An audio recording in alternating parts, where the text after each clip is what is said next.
तो लेकिन इसका ये है कि साली की शादी हो रही थी, मेहंदी का फंक्शन चल रहा था वहाँ पे।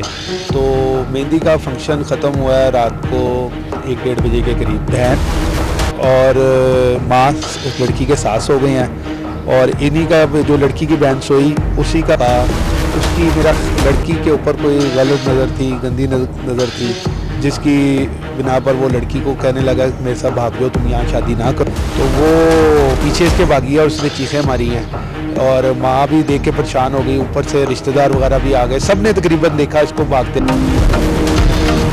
नाज़रीन, आप देख रहे हैं डीएसपी न्यूज़ और मैं हूं आपका मेज़बान शाहिद खान। प्रोग्राम देख रहे हैं आप जुर्म की तफ्तीश। लाहौर में सुंदर के इलाके में एक बहनोई ने अपनी साली को कत्ल कर दिया। क्यों कत्ल किया गया, उसके सर पे गोली क्यों मारी? एक ऐसा रिश्ता जो क्या कहते हैं बड़े भाइयों की तरह होता है और बहनोई का रिश्ता कहते हैं बाप के बराबर भी होता है। अगर बहनोई रिश्ता इसको निभाने पे आए तो उस कहते हैं अकरम नामी शख्स के ख़िलाफ़ जो FIR जो हुई है वो है 1122/25। इस FIR के मुताबिक ये इस FIR में लिखा है कि वो क्या कहते हैं मेहंदी वाली दिन रात थी, जब मेहंदी से जब फारिग हुई आयशा नामी इसकी साली थी, जो मेहंदी की रात को कहते सब सो गए और इसने उसके कत्ल करके इस दुनिया फ़ानी से रुखसत कर दिया गया। अब ये देखना ये है कि कत्ल जो है अकरम नामी शख्स ने ही किया है कि नहीं किया, क्योंकि FIR के मुताबिक और जो उनके जो फैमिली के जो बयानात हैं वो एक दूसरे से मुखालिफ हैं, मिलते नहीं हैं। लेकिन पुलिस ने जो तफ्तीश की है उसके बारे में और उसके क्या हक़ाइक़ हैं वो सारा कुछ हम जानते हैं सैयद हैदर साहब से कि असल वक़ुआ क्या हुआ और ये किस तरह पेश आया। अस्सलाम वालेकुम। जी वालेकुम सलाम। ये जो सुंदर के इलाके में जो एक वाक़या पेश आया है कि अकरम नामी शख्स ने अपनी साली को क्या कहते हैं सर में गोली मार दी और बहुत से लोग ये कह रहे हैं कि जो उसका बहनोई था अपनी साली के साथ उनके आपस में कोई ताल्लुकात भी थे, वो नहीं चाहता था कि उसकी किसी के साथ शादी हो। क्या कत्ल जो किया है वो उसी ने किया है? क्या इसके पीछे हक़ाइक़ हैं? ये सुंदर नामी इलाका है जहाँ पे ये वाक़या पेश आया है। एक बहनोई ने अपनी साली को कत्ल किया है। तो लेकिन इसका ये है कि साली की शादी हो रही थी, मेहंदी का फंक्शन चल रहा था वहाँ पे। तो मेहंदी का फंक्शन ख़त्म हुआ है रात को 1-1:30 बजे के करीब। तो उसके बाद जो है सारे अपने अपने कमरों में जाके फैमिलीज़ के सारे इकट्ठे हुए होते हैं, तो वो जाके लेट लूट गए हैं, सो गए हैं। रात को फंक्शन चला हुआ सारी रात, तो थकावट हो जाती, वो अपने अपने कमरों में जाके सो गए। हाँ जी, 4-5 घंटे बाद सुबह के टाइम बारात थी, 7 घंटे बाद तो उस लड़की का निकाह था। कहते थे दोपहर 1 बजे का, यानी कि दोपहर की क्या कहते हैं बारात आनी थी और सुबह का इवेंट है वो तैयारी करने के लिए सो गए कि सुबह हमने उठना है।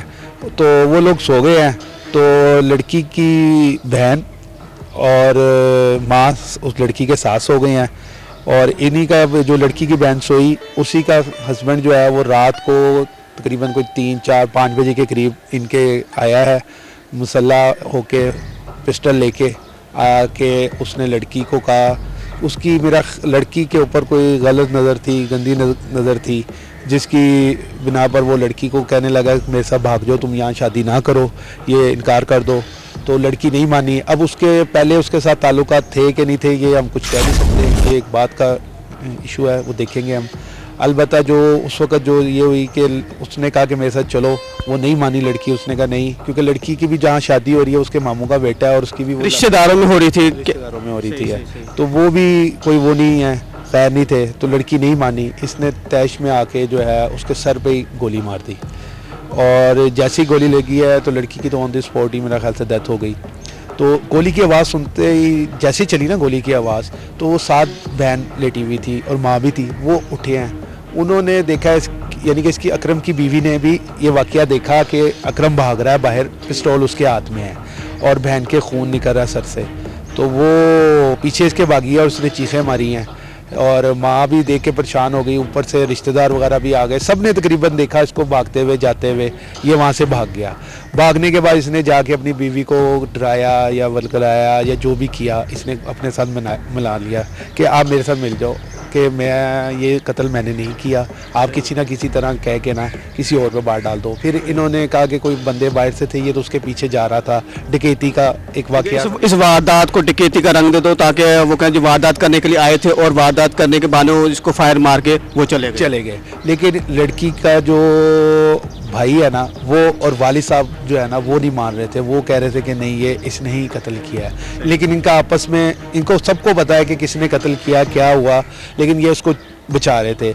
अब इसका रब्ता हो रहा था अपनी बीवी के साथ, वो इसको बार बार फ़ोन करके बता रही थी कि अब ये हो गया, अब ये हो गया, अब ऐसे हो गया, अब ये हो गया। पोस्टमार्टम के लिए चली गई डेड बॉडी, 15 पे कॉल चली, पुलिस आ गई, पुलिस ले गई, ठीक है। मुकदमा दर्ज करवाने के लिए इसकी माँ ने कहा कि मैं अपनी करवाऊंगी। तो जैसे ही इसकी वालदा ने करवाया, उन्होंने पहले बयान कुछ दिया, फिर बाद में उन्होंने कहा नहीं इसने ही कत्ल किया है और साथ मिला लिया सबको। लेकिन जो है ना उसके कहने का ये है कि फिर ये हॉस्पिटल ये सुना कि वो अहले इलाका ये भी बताते हैं कि ये कुछ ना ड्रामेबाजी इसने शुरू कर दी कि मुझे दर्द हो रहा है कि मैं हॉस्पिटल लेके चले जाएं, तो वो हॉस्पिटल लेके चले गए। पीछे से क्या कहते हैं तो पुलिस वाले आए, वहाँ पे सारा कोई वकूअ का बयान कर। लेकिन पुलिस ने भी कोई इस तरह का प्लान बनाया कि आप ना कहीं ये बंदा ना फरार ना हो जाए, आप इस बंदे को आने दें, हम इसको भी नॉमिनेट नहीं करते कि कहीं लाहौर से बाहर ना चला जाए, फरार ना हो जाए। कहते जब ये वहाँ पे जब आया, पुलिस वाले जो क्या कहते हैं बायोमेट्रिक के लिए इसके हाथ के अंगूठे लगा रहे थे, तो ये अपने हाथ के अंगूठे नहीं कहते लगा रहा था, पर हाथ का अंगूठे बार बार लगा रहा था, दूसरी उंगलियाँ के निशानात नहीं दे रहा था। हाँ जी, जब ये वो पुलिस वालों ने फिंगरप्रिंट्स के लिए किया है ना, तो सारे घर वालों के बारी बारी फिंगरप्रिंट्स हुए। इसकी बारी आई तो ये सिर्फ अंगूठा लगाता था, बकाया उंगलियाँ नहीं अपनी लगाता था।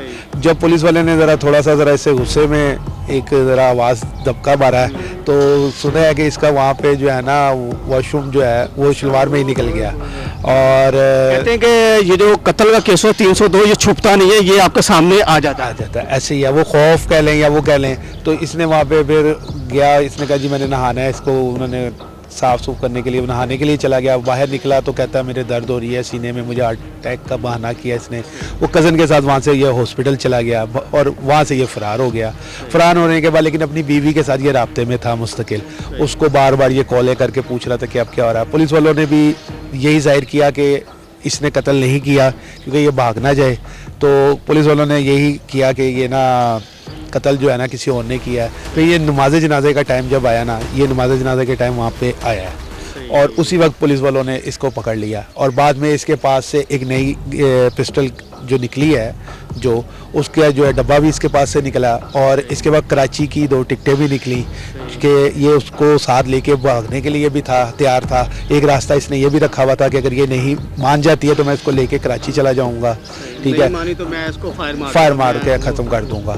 तो जिसके साथ जो है ना ये सारा वाक़या पेश आया। अब पुलिस के पास है, अब देखें अब ये ना हो कि माँ अपनी दूसरी बेटी के लिए इसको छुड़वा दे और पुरानी जो बेटी मर गई है उसको इंसाफ ना मिल सके। हम तो यही रिक्वेस्ट करेंगे कि इसका जो भी जिसने कत्ल किया है उसको सज़ा ज़रूर मिलनी चाहिए। लेकिन अब ये उनकी फैमिलीज़ पे है, जो लग नहीं रहा कि कोई ऐसा सीन होगा। ये ऐसे ही है, महसूस हो रहा है कि उनकी बातों से और उनके उससे कि वो इसको माफ़ कर देंगे।